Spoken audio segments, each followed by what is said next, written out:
अस्सलाम वालेकुम। आप देख रहे हैं नाइन बदर इंटरनेशनल और मैं हूं नसीर जर्मनी से। हमारे साथ हैं जर्मनी में मुकीम अरफान खान साहिब, जो बहुत ही अच्छा तज्जिया और तबसरा पेश करते हैं। 1965 ये साल एक ऐसा है, इसमें महीना 6 सितंबर यौम दिफा के तौर पर पाकिस्तान में मनाया जाता है। इस सिलसिला में हम उनसे पता करेंगे और पूछेंगे कि उस वक्त वो कहाँ थे और वो नज़ारा कैसा था जब ये एक कौम जो है यकजा होकर जिसने दुश्मन का मुकाबला किया और दिफा किया अपने मुल्क का। जी अस्सलाम वालेकुम। जी वालेकुम। हाँ जी, हाँ बताइएगा। जी। हाँ जी। देखिए 1965 की जंग जब हुई है मैं तो उस वक्त बच्चा था जी ना, उस वक्त इतनी समझ थी। हाँ, ये जरूर पता था कि हाँ जंग हो रही है। जी और जो काफिले थे वो सरगोदा रोड से गुजरते थे फौजियों के, जी तो शहर के लोग वहां उमड़ के उनको नारे मारते थे, उनको तोहाइफ देते थे।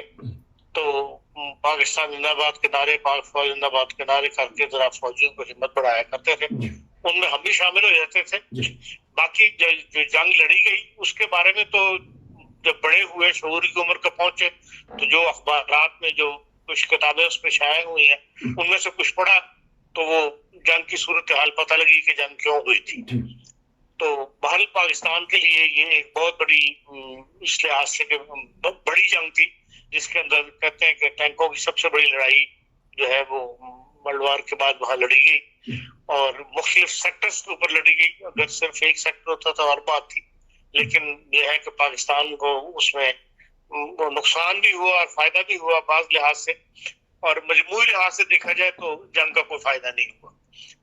इसलिए कि शुरू में जो जंग हुई वो पाकिस्तान ने कश्मीर की तरफ पेशकदमी की थी और खेम करम कर हमला करके कब्जा कर लिया था। अखनूर जो है वो कहते हैं बिल्कुल सामने रह गया था, और अखनूर जो है वो मेन शाहरग है कश्मीर की। वहां पर पाकिस्तान की फौजें पहुंच जाती तो कहते हैं कि कश्मीर को हासिल करना कोई मुश्किल नहीं था। लेकिन इस दौरान जो है जाहिर दूसरे मुल्क में भी अपनी स्ट्रेटजी इस्तेमाल करनी थी, तो उन्होंने फिर पाकिस्तान पर हमला किया, लाहौर और सियालकोट बॉर्डर के ऊपर। ऐसी सिचुएशन पैदा हो गई कि पाकिस्तान को हुकूमत को अपना मुल्क बचाना जो है वो मुश्किल हो गया कश्मीर लेते लेते। आपको पता है बीएनबी नहर अगर आपने देखी हुई है तो वो पाकिस्तान वो क्रॉस कर ली थी इंडियंस ने। इसी तरह सियालकोट के अंदर चुवंडा तक जो है वो फौजें आ गई थी, और चुवंडा के अंदर जो लड़ाई हुई है वो टैंकों की पाकिस्तान की सरजमीन पर हुई। तो इस लिहाज से अपना मुल्क जो है वो बचाना मुश्किल हो गया था पाकिस्तान को, और बहुत बड़ी कुर्बानी जो है जंग में हमने अपने फौजियों की दी थी। इतनी बड़ी कुर्बानी अभी तक पाकिस्तान में 70 से 74 साल की जिंदगी में नहीं दी गई जो 65 की जंग में हमने दी। 17 रोजा जंग थी, और बाहर इंटरनेशनल प्रेशर भी आखिर में काम किया, और फिर जंग जो है वो रोकनी पड़ी, बंद करनी पड़ी। इंडिया भी ने स्टॉप किया, हमने भी स्टॉप किया।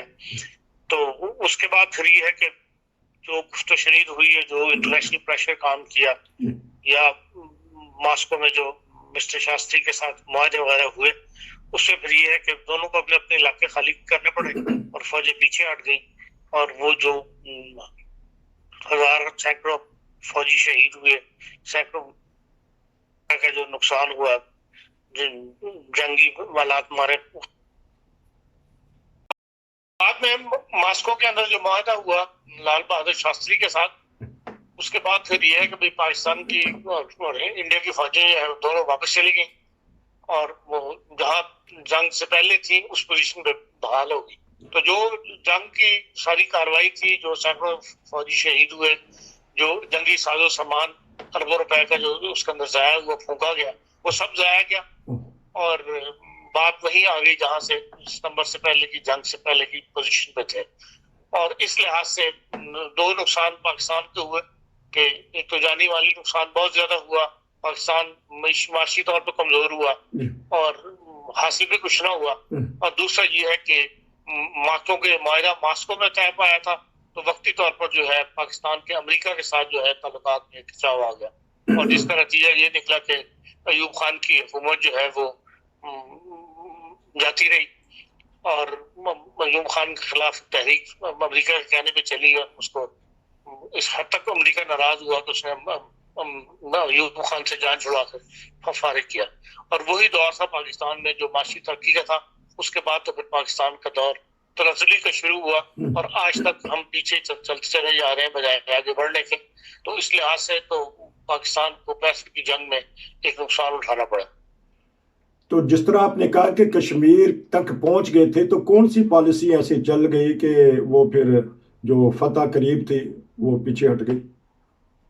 دیکھیں کشمیر جو اخنور والی لڑائی تھی وہ بڑی خفیہ رکھ کے پاکستان نے لڑی تھی. جی.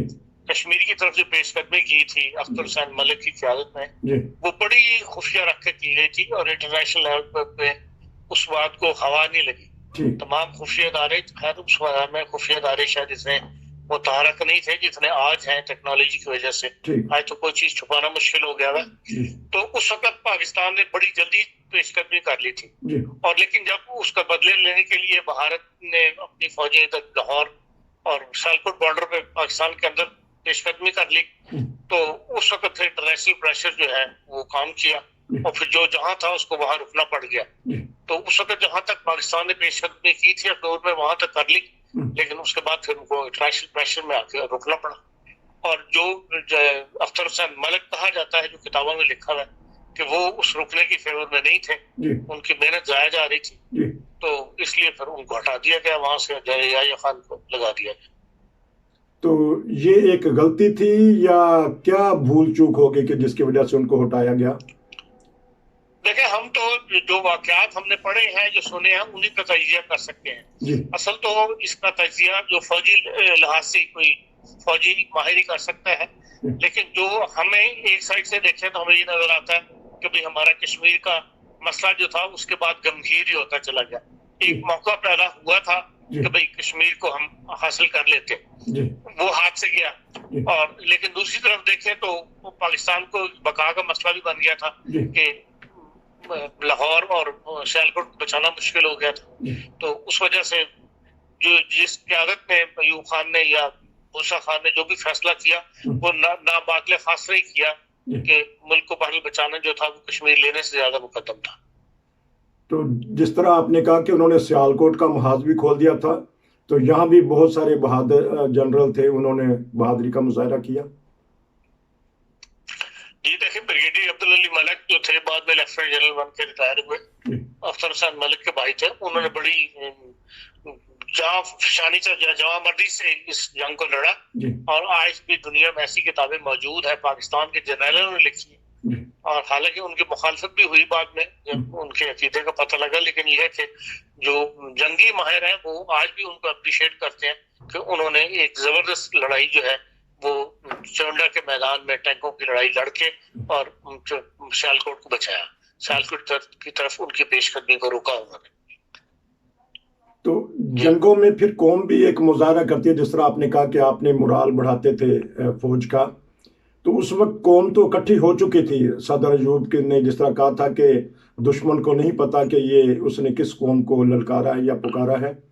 تو کیوں پھر یہ تو صحیح بات ہے کہ مسلمانوں میں جذبہ تو ہے اور اس وقت پوری قوم ایک ہو کے اس جذبے کے ساتھ لڑی تھی لیکن بعد میں بڑی طاقتوں نے یا ایسی چالیں چلی ہے کہ وہ جذبہ جو ہے وہ مان پڑتا چلا گیا اور قوم کو تقسیم کر دیا اور جو پوائنٹ جس کے اوپر قوم زیادہ ایک تھی وہ مسلمان ہونا اور ان کی اسلام سے وابستگی تھی اور اس کو جو ہے وہ دھچکا پہنچایا گیا آنے والے سالوں میں اور قوم کو جو ہے وہ فرقہ واریت کے اندر بانٹ دیا گیا جس سے اب حالات اس حد تک ہو گئے ہیں کہ بھی ہر 10 قدم کے اوپر ایک فرقے کی مسجد ہے اور پہلے مسجدوں کے اندر فرقوں کے نام نہیں لکھے جاتے تھے صرف مسجد اور مسجد کا نام ہوتا تھا. اب باقاعدہ فرقے کے ساتھ مسجد کا نام منسلک کر دیا گیا اور بعض ایسی مساجد کی تصاویر بھی شائع ہوتی ہیں جس میں لکھا ہوا ہے کبھی اس میں فلانے فرقے کے لوگ جو ہے وہ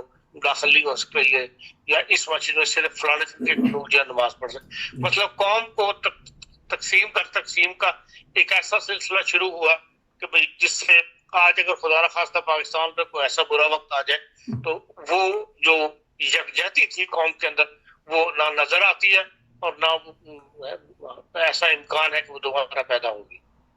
آخری سوال کہ آپ نے کہا کہ صدر ایوب کا زوال ہونا شروع ہو گیا तो लेकिन साथ ही भुट्टो साहब का रूल शुरू हो गया। अब भुट्टो साहब को खड़ा किया गया था उस वक्त अमेरिका ने, जी और कि भाई जाहिर है उनको कोई ऐसा आदमी चाहिए था जो भुट्टो साहब के अयूब खान के खिलाफ खड़ा होता, जी क्योंकि मास्को में जो मुआहदा किया था अयूब खान ने शास्त्री साहब के साथ, उसको भुट्टो साहब ने नापसंद किया था। जी उसका फायदा जो है अमेरिका CIA ने उठाया जी और उन्होंने भुट्टो को खरीद के तो अयूब खान के खिलाफ खड़ा किया, और वो तहरीक जो है वो जोर पकड़ गई। और जब तक उन्होंने भुट्टो से काम जो लेना था वो लिया, बाद में भुट्टो साहब के भी खिलाफ अमेरिका हो गया। जब भुट्टो ने एटम बम बनाया तो अमेरिकन उनके उसके खिलाफ हो गए, और उसको हटा के दम के लिया, बल्कि हटा के क्या दम लिया, बल्कि फांसी में चढ़वा के उसको दम जी अपना बदला जो है उन्होंने लिया, क्योंकि उन्होंने उसको पहले कह दिया था कि भाई तुम अगर ये करोगे तो हम तुम्हें पत्थर के जमाने तक पहुंचा देंगे जी और सेफ नहीं रहोगे। और वही हुआ कि आखिर उसको खत्म करवा के उन्होंने दम लिया। तो ये तो बड़ी पॉलिसीज है, बड़ी ताकतों की जो चलती है हमारे गरीब मुल्कों के अंदर, और CIA इसमें जो काम करती है वो करके रहती है। आपका बहुत शुक्रिया कि आपने 6 सितंबर यौम दिफा के सिलसिला में आप उसके ऊपर तबसरा किया। इंशाल्लाह